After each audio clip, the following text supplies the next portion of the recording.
కుమారులకు నెత్తురుకూడుగాక జోలెకూడు వినుడా ధర్మమా అయినను నీ అభిమతం వేదియో నిర్వర్తించుటయే మాకు పరమధర్మము కావున స్పష్టంగా తెలుపుము.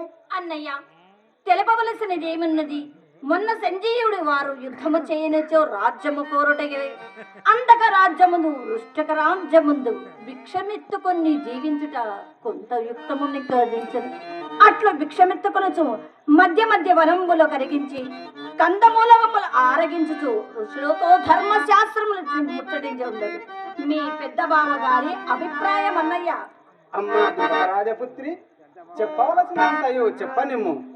దేవా యుధిష్ఠిర మహారాజా, సంజయురాయ భారమున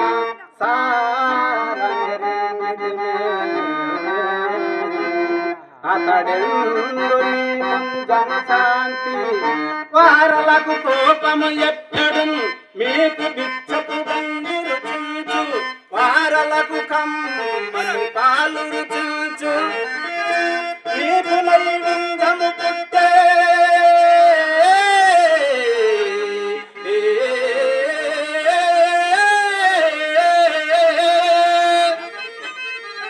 వారికై పృథ్వీ జనించనటంచు తెల్పడు.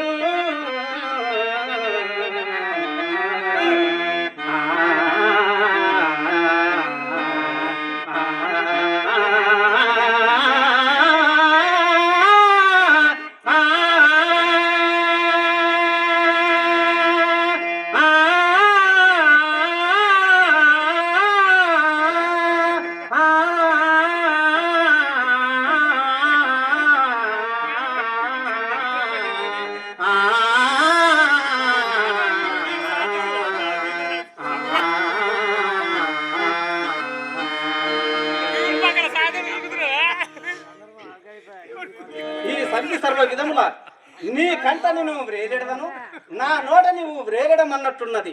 ఇది ఇట్లున్నను నీ మనంబు యుద్ధమునకు వెనుదీయుచున్నది. అగుగాక నీ నిశ్చయము వ్యక్తీకరింపుము. మాధవ, నీవు కృపాచార్య ప్రముఖులు వినుచుండా నిండు పేరోలుగమన ఉత్తర శతం పరిబుద్ధుండకు మా పెద్ద తండ్రితోడా నీవు కూడా ఒక్కసారి సంధివచనములు విన్నవించిన వినునేమో అని నే తలంచదను. కావున నన్ను ఇంతకు సంధి మాట వినని వినకుండగని మనం